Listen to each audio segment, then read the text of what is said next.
नमस्कार. माधव मंथनमध्ये आपलं स्वागत आहे. मी माधव घांगुर्डे.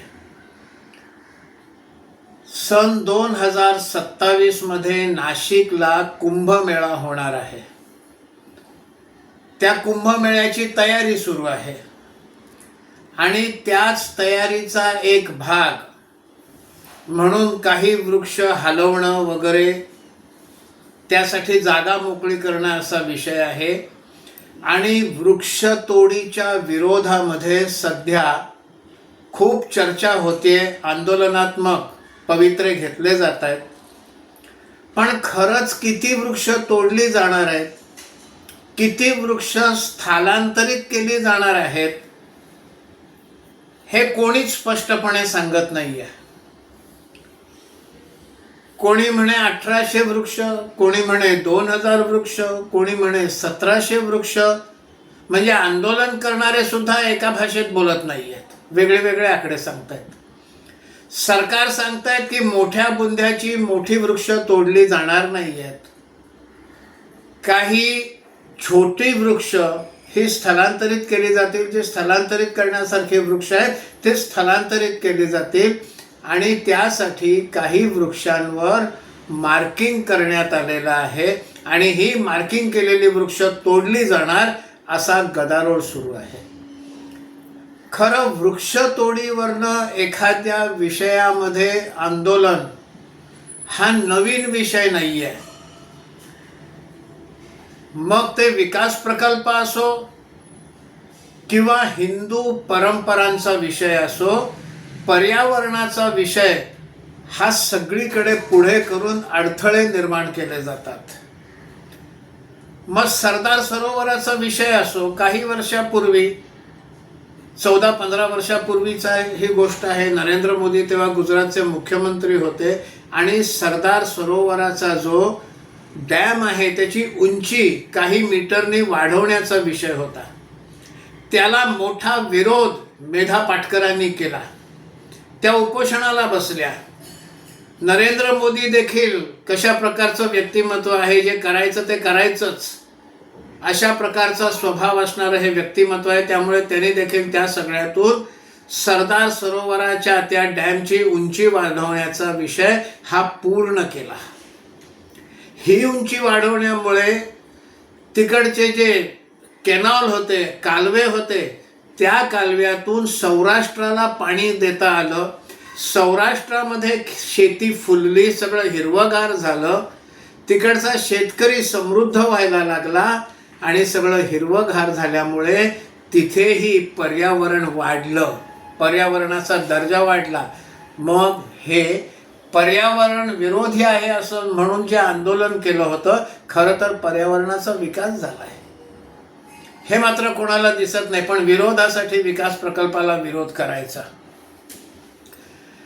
तामिळनाडूमधल्या तिरुनेलवेल्ली मधला कूडनकुलम हा आण्विक वीज प्रकल्प, याच्या विरुद्ध देखील आंदोलन केलं गेलं. शेवटी हा वीज प्रकल्प पूर्ण झाला. त्यामुळे वीज निर्मिती झाली आणि वीज निर्मिती ही किती उपयोगाची असते, आवश्यक असते हे आपण सगळे जाणतो. पण तिथे देखील पर्यावरणाच्या कारणाने त्याला मोठ्या प्रमाणात विरोध केला गेला. तीच कथा आरे कारशेड, मुंबई मेट्रोची आरे कारशेड, तिथे सुद्धा काही वृक्षांच्या नावाने आंदोलन केलं गेलं.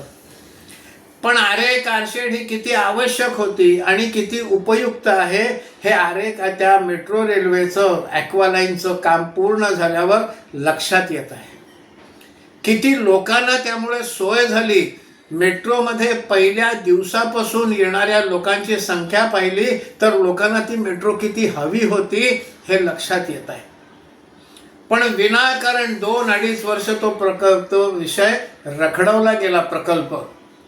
आणि मेट्रो रेल्वे सुरू झाल्याचा परिणाम म्हणून मुंबईमधलं कार्बन एमिशन हे 85,000 टन इतकं कमी झालं. मग पर्यावरणाचा फायदा झाला का पर्यावरणाचं नुकसान झालं हे एकदा विचार करण्याचा विषय आहे.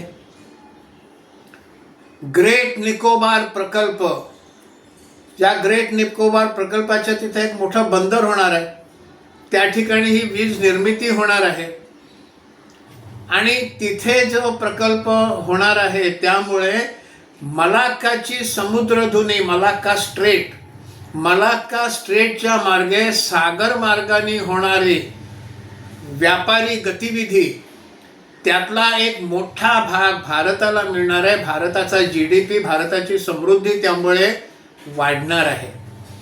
पण तिथे देखील पर्यावरणाचं कारण सांगत या प्रकल्पाला विरोध केला गेला आहे.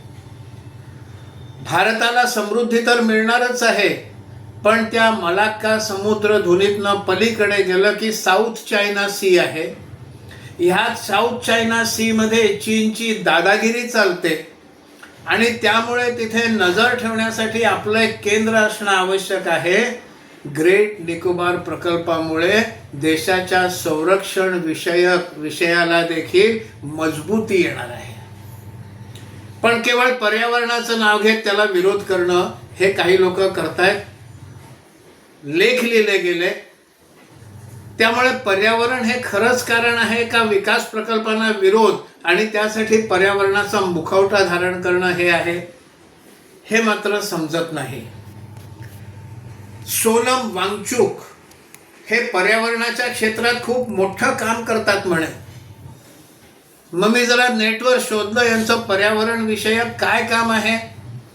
तर एक ते त्यांनी फक्त त्या ठिकाणी एक आईस स्तूप उभा केला, बर्फ तिथे साठवून ठेवायचा, त्याचा स्तूपाच्या आकारामध्ये तो ठेवायचा आणि उन्हाळ्याच्या दिवसामध्ये त्याचं पाणी वापरायचं. पण त्यामुळे त्या ग्लेशियरच्या खालचा जो भाग आहे, डाऊनस्ट्रीम ज्याला म्हणतात, तिथे पाण्याची वानवा झाली, तिथे लोकांना पाणी मिळेल असं झालं आणि यामुळे देखील पर्यावरणाला काही फार फरक पडणार नव्हता. पण या पर्यावरणाच्या मुखवट्याच्या आड सोनम वांगचुक हे लेह लडाख मधल्या युवकांना बांगलादेश आणि नेपाळच्या जेन झीचं आंदोलन उठाव त्याचं उदाहरण देत आपल्याकडला जेन झी जागा व्हावा आणि त्यांनी उठाव करावा अशा अर्थाची भाषणं देऊन लडाख लेह मधल्या युवकांना ते विद्रोह करायला, आंदोलन करायला, जाळपोळ करायला, हिंसा करायला चिथावणी देत होतं, तशी भाषणं करत होते. आणि लेहमध्ये जाळपोळ झालीच आणि मग अनेक गोष्टी बाहेर आल्या आणि त्यातून मग सोनम वांगचुक यांना अटक झाली. आता सोनम वांगचुक यांच्यासारख्या एका पर्यावरण संरक्षकाला अटक केली म्हणून बोंब सुरू आहे. पण ते लेह लडाख मधल्या युवकांना आंदोलन करण्यासाठी, हिंसा करण्यासाठी चिथावत होते, हे मात्र त्या पर्यावरणाचं पांघरून टाकून झाकण्याचा प्रयत्न केला जात आहे. आपल्या महाराष्ट्रामध्ये जलयुक्त शिवार, आपल्या महाराष्ट्रातले काही जिल्हे हे दुष्काळी जिल्हे म्हणून ओळखले जातात. त्यातल्या काही जिल्ह्यांमध्ये जलयुक्त शिवार, आपल्या शिवारामध्ये तळीखणा, शेततळ असं त्याला म्हटलं गेलं. पावसाचं पाणी हे त्या शेततळ्याच्या माध्यमातून जमिनीत झिरपावं हा त्याचा उद्देश होता. त्याचा उपयोगही झाला. सोलापूर वगैरे आजूबाजूच्या काही जिल्ह्यांमध्ये जे दुष्काळी जिल्हे म्हणून ओळखले जातात तिकडचा दुष्काळ कमी झाला, काही ठिकाणी संपला आणि पाण्याची पातळी ही वर आली. मग पर्यावरणाचा फायदा झाला का पर्यावरणाचं नुकसान झालं? पण आपल्या राजकीय स्वार्थापोटी मधल्या काळात जे मुख्यमंत्री झाले होते त्यांनी देखील ही योजना ही रद्द केली, स्थगित केली. काय कारण होतं? आणि आता पर्यावरणाच्या नावाने आरडाओरडा करतायत. मग हे पर्यावरण पूरक होतं त्यालाही बंद केलं. आणखीन गमतीची गोष्ट म्हणजे एक अत्यंत भयानक असा, ज्याची मोठी दहशत होती, असा दहशतवादी हिडमा, याची सुरक्षा दलांनी एन्काउंटर केला, त्याला मारलं. या हिडमानं अनेकांच्या हत्या केल्या, अनेक पोलिसांच्या हत्या केल्या, नागरिकांच्या हत्या केल्या. मग त्या हत्येच्या विरोधात दिल्लीत एक आंदोलन झालं, पण त्याला कव्हर कसलं घेतलं? दिल्लीची एअर क्वालिटी, दिल्लीच्या हवेतलं प्रदूषण, त्याच्या विरुद्ध आंदोलनाचा मुखवटा, त्याच्या विरुद्ध आंदोलनाचं कव्हर घेतलं आणि हे आंदोलन केलं. त्यामुळे पर्यावरण विरोधी आंदोलन हे तसं वरवर निरुपद्रवी वाटणारं आंदोलन हे किती उपद्रवकारी आणि किती अडथळे निर्माण करणं होऊ शकतं हे या सगळ्यावरून आपल्याला दिसत आहे. आणि आता हाच प्रकार नाशिकमध्ये सुरू झालेला आहे. मग ह्या आंदोलनाचं मुख्य आज जे बोलत आहेत त्याच्यामध्ये 2 नावं आहेत. एक आहेत निरंजन टकले, हे पत्रकार आहेत. ते आपल्याला असं सांगतात की हे कुंभमेळा म्हणे अकबरानं सुरू केला आणि अकबर हा त्या ठिकाणी स्नानाला यायचा म्हणून ते शाही स्नान असं नाव आलं. निरंजन टकलेंचं कुंभमेळ्याविषयी एवढंच ज्ञान. हे निरंजन टकले हे हिंदुत्व विरोधी, सावरकरांचा द्वेष करणारे, संघाचा द्वेष करणारे, स्वातंत्र्यवीर सावरकरांच्या बद्दल अत्यंत खालच्या नीच भाषेमध्ये वक्तव्य करणारे असे हे गृहस्थ आहेत. त्यांना आपल्या हिंदुत्व विरोधाची कंड शमवायची आहे म्हणून ते तिथे आलेले आहेत. ते आपल्याला सांगतात अकबराने सुरू केलं म्हणे. दुसरे तिथे आता त्याच्या विरुद्ध जोरदार बोलणारे आहेत सयाजी शिंदे. ते त्या ठिकाणी झाडाला मिठी मारण्याचे काही फोटोज हे सोशल मीडियावर झालेले आहेत. चिपको आंदोलन. मग जर चिपको आंदोलन जर होतं, खरं चिपको आंदोलन हे सुंदरलाल बहुगुणा यांनी हिमालयामध्ये बेकायदेशीरपणे होत असणारी वृक्षतोड, जंगलतोड त्याविरुद्ध त्यांनी चिपको आंदोलन केलं. महाराष्ट्राच्या सह्याद्री आणि सातपुड्याच्या डोंगरांमध्ये, जंगलांमध्ये मोठ्या प्रमाणावर भ्रष्टाचार होऊन अवैध जंगलतोड केली जाते. जंगल माफिया त्याच्यामध्ये संलग्न आहेत. मग हे जे नाशिकमध्ये झाडाला मिठी मारताना सयाजी शिंदे दिसतात, हे त्या सातपुडा आणि सह्याद्रीच्या तिथे माफियाच्या विरोधात का नाही उभे राहिले? सुंदरलाल बहुगुणाने हिमालयात केलं तसं यांनी या ठिकाणी सह्याद्री आणि सातपुड्यामध्ये चिपको आंदोलन का नाही केलं? त्यांना चिपको आंदोलन करायचं नाही, त्यांना नाशिकमध्ये येऊन चमकोगिरी करायची म्हणून ते तिथे आलेले आहेत. आणि मग त्यांच्या मनातलं खरं बाहेर पडलंच. साधू संन्यासी आले काय आणि नाही आले काय आणि गेले काय आम्हाला काहीही फरक पडत नाही. साधू संन्याशांविषयीचा मनातला द्वेष, मनातली ही अत्यंत खालच्या पातळीची भावना ही त्यातनं वर आली आणि हेच त्याचं मुख्य उद्देश आहे.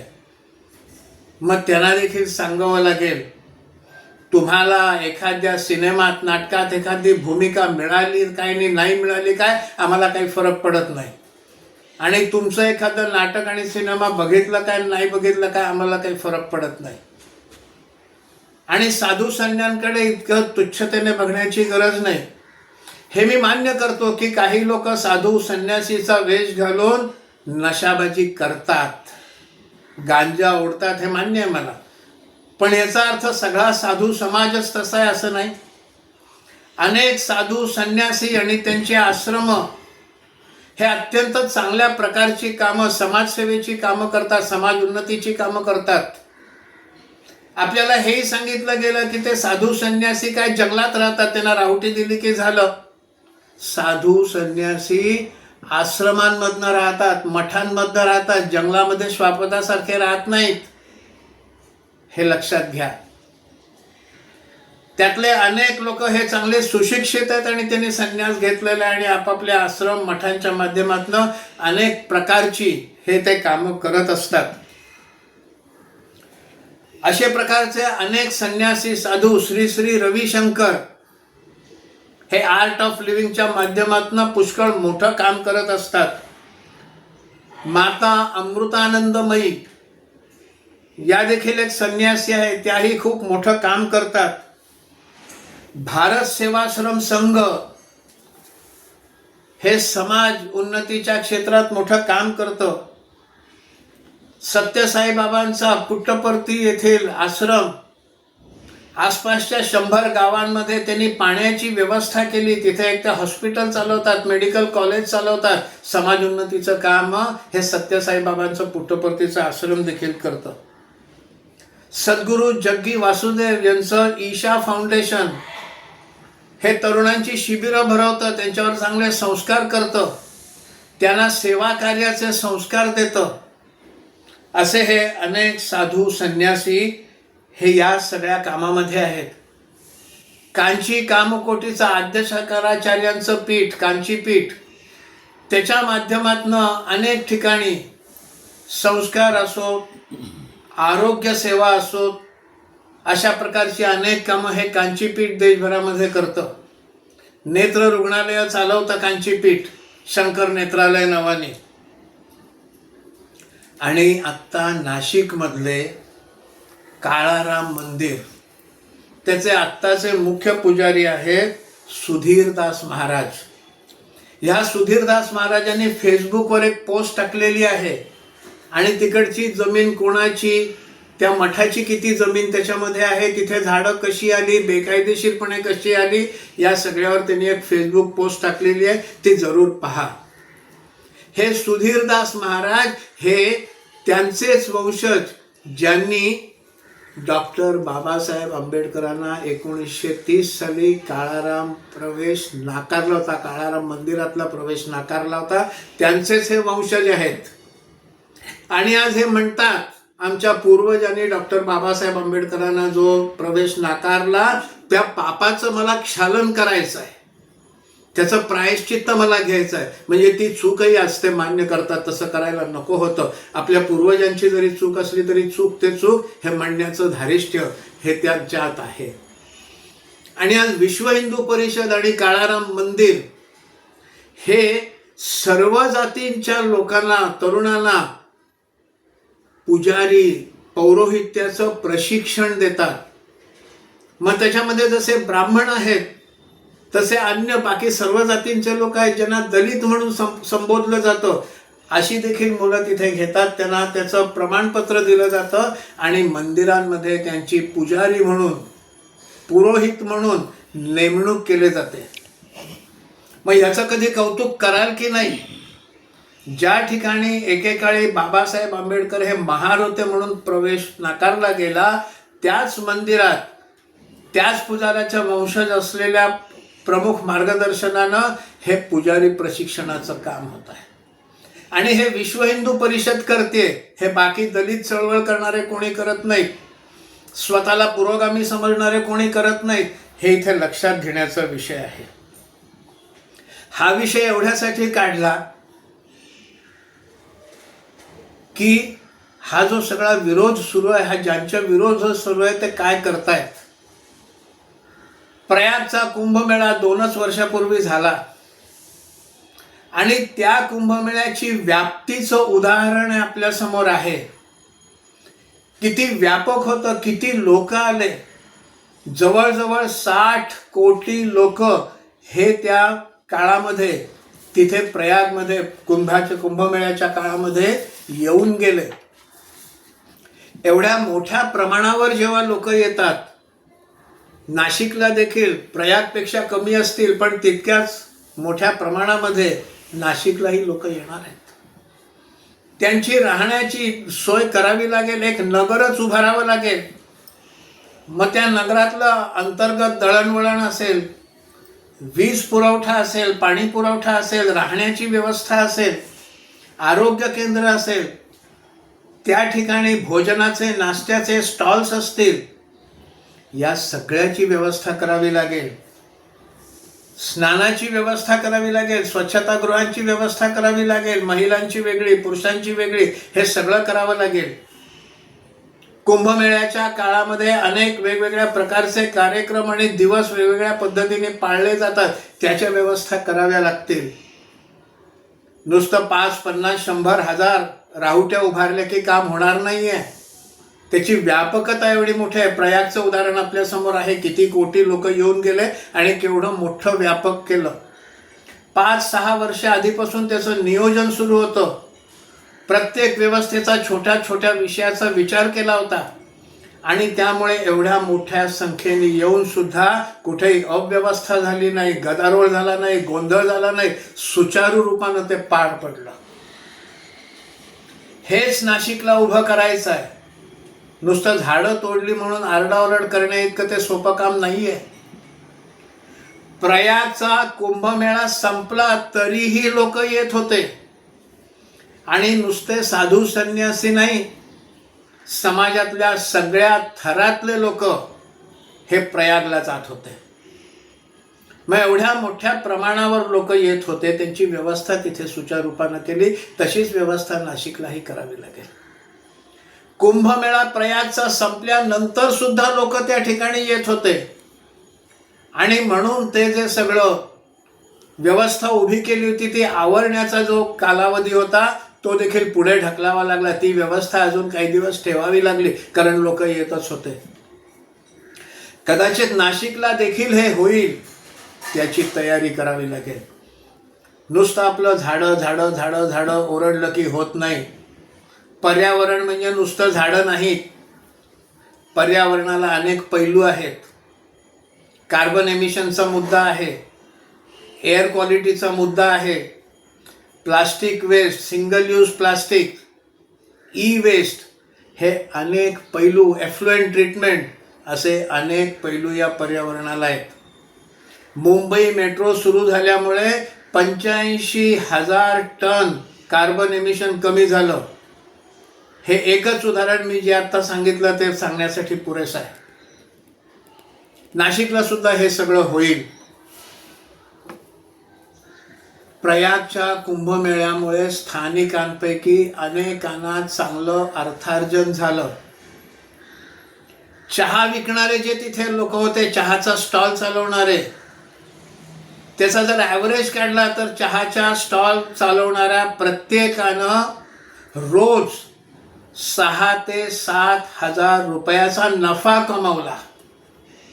मग 45 दिवस 5,000, 6,000, 7,000 इतका जर नफा कमावला असेल तर साधारणपणे 2-2.5 लाख रुपये चहाचा स्टॉल चालवून लोकांनी कमवले.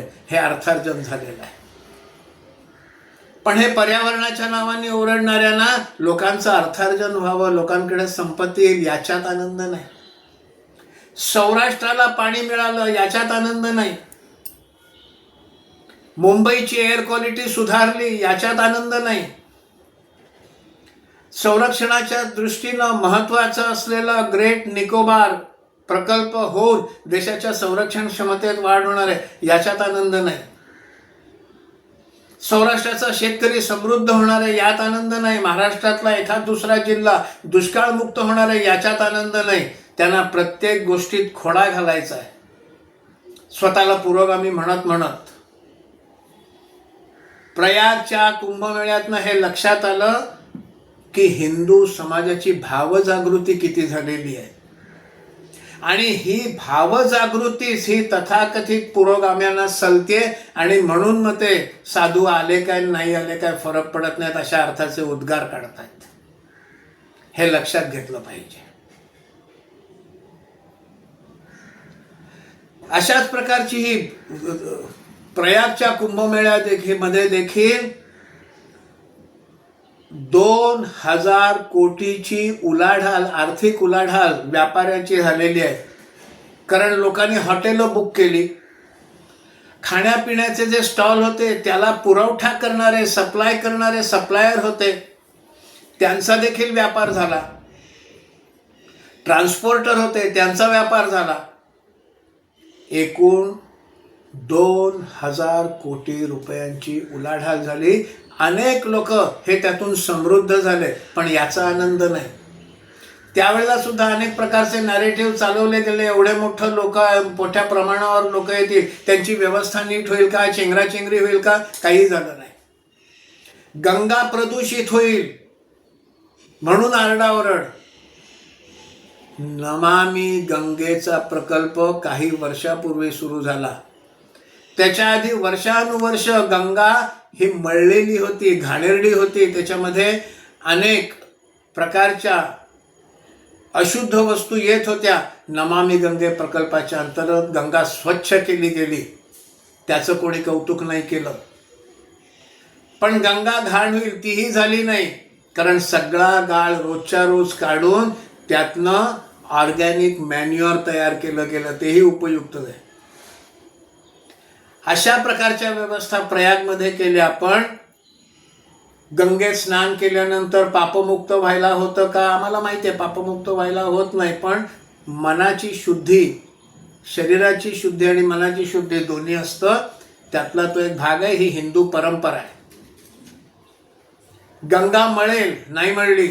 चेंगराचेंगरी होईल, नाही झाली, कारण त्या व्यवस्था नीट उभ्या केल्या. आणि हेच नाशिकला देखील होणं अपेक्षित आहे. त्यासाठी व्यवस्था उभ्या कराव्या लागतील. नुसतं झाडं तोडली म्हणून आरडाओरडा करून चालणार नाही.